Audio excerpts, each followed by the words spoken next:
To SVR academy population census 2026 జనగణన 2026. యాక్చువల్గా ఇది 2021లో చేయాల్సి ఉంది. ప్రతి 10 సంవత్సరాలకు ఒకసారి కదా. 2011లో చేశారు. దాని తర్వాత ఇప్పటివరకు చేయలేదు. 15 సంవత్సరాలు అయిపోయింది ఇప్పటికి.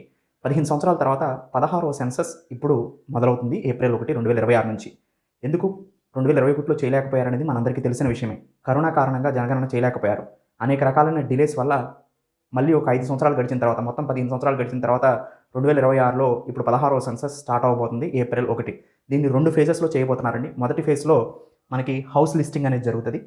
ఏప్రిల్ 2026 నుంచి సెప్టెంబర్ 2026 మధ్యలో 33 క్వశ్చన్స్ అడుగుతారు. హౌసెస్కి సంబంధించిన ఇన్ఫర్మేషన్, అసెట్స్, ఎమ్యూనిటీస్ గురించి. అండ్ ఫేజ్ 2 ఫిబ్రవరి 2027 ఆ ప్రాంతంలో జరుగుతుంది. హిమాచల్ ప్రదేశ్, లద్దాఖ్ ఇలాంటి, జమ్మూ కాశ్మీర్ లాంటి ప్రాంతాలకు ముందే చేస్తారు, ఎందుకంటే చలికాలం కాబట్టి. Demographic data, socio economic data, including cost data ఇవన్నీ కూడా ఫేజ్ 2లో అడుగుతారు. ఇలా 2 ఫేజెస్లో మనకి ఈ జనగణన 2026 జరగబోతుంది. అయితే ఈసారి జనగణనలో ఉన్న ప్రత్యేకత ఏంటంటే ఫుల్లీ డిజిటల్ అండి.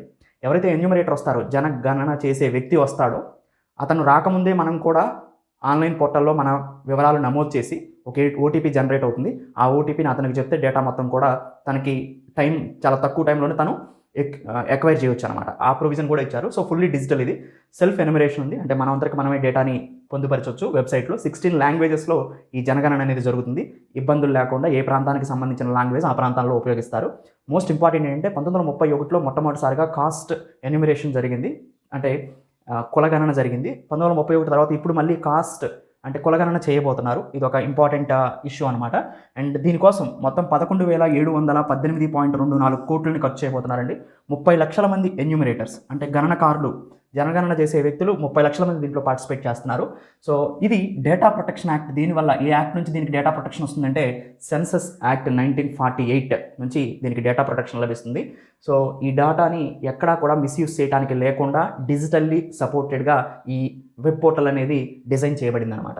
మొత్తానికి 15 సంవత్సరాల తర్వాత జనాభా గణన అనేది ఇప్పుడు జరగబోతుంది. ఫ్యూచర్లో పార్లమెంట్ అండ్ అసెంబ్లీ స్థానాలు ఇంక్రీజ్ అవ్వాల్సిన అవసరం ఉంది కదా, దానికి కూడా ఈ జనగణన అనేది అవసరం ఉపయోగపడుతుంది. ఎందుకంటే జనాభా ప్రాతిపదికనే కదా ఎంపీ సీట్స్ని మనం కేటాయించగలిగేది. జనాభా పెరిగింది కాబట్టి ఇప్పుడు ఒక్కొక్క రాష్ట్రానికి ఎంపీ సీట్స్ పెరగడానికి కూడా అవకాశం ఉందన్నమాట. సో ఇవన్నీ కూడా దీని మీద డిపెండ్. ఉమెన్ రిజర్వేషన్స్ బిల్ కూడా ఇంట్రడ్యూస్ చేశాం.